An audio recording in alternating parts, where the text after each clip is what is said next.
एकनाथ शिंदेंवरच एवढी मोठी आपत्ती आलेली आहे की त्या आपत्तीचं व्यवस्थापन कसं करावं हे त्यांना समजत नाहीये। आणि त्या आपत्ती व्यवस्थापनामध्ये उदय सामंतांसारखा त्यांचा शिलेदार साथ दिल असं वाटलं होतं, पण तोही आता त्यांच्याशी बऱ्यापैकी बैमानी करून आता तो देवेंद्र फडणवीसांकडे सरकत चाललेला आहे।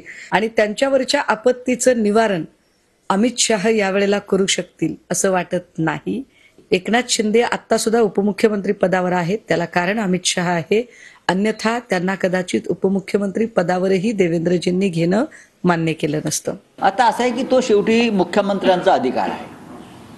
आपत्ती व्यवस्थापनामध्ये कदाचित अजित पवारांना जास्त ज्ञान असेल, कारण त्यांचे जे काका आहेत माननीय शरद पवार साहेब हे राष्ट्रीय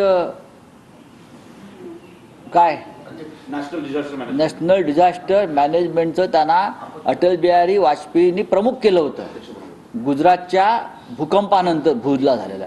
त्याच्यामुळे बहुतेक तो वारसा त्यांनी दिला असेल खाली देवेंद्र फडणवीसांनी।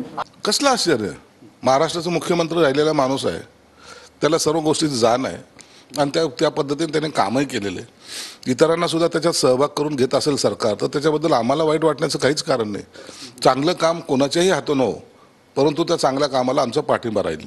आरोग्यमंत्री म्हणून आमचे प्रकाश आंबेडकर आहेतच ना, म्हणजे असं नाही आहे की शिवसेनेला कुठेतरी डावललंय वगैरे, असं काही त्या ठिकाणी नाही। काही ज्या गोष्टी असतात त्या अचानकपणे अशा काही जाणून बुजून कोणी काही टाकत नाहीत, त्यामध्ये काही तांत्रिक आणि कायदेशीर अडचणी असतील, पण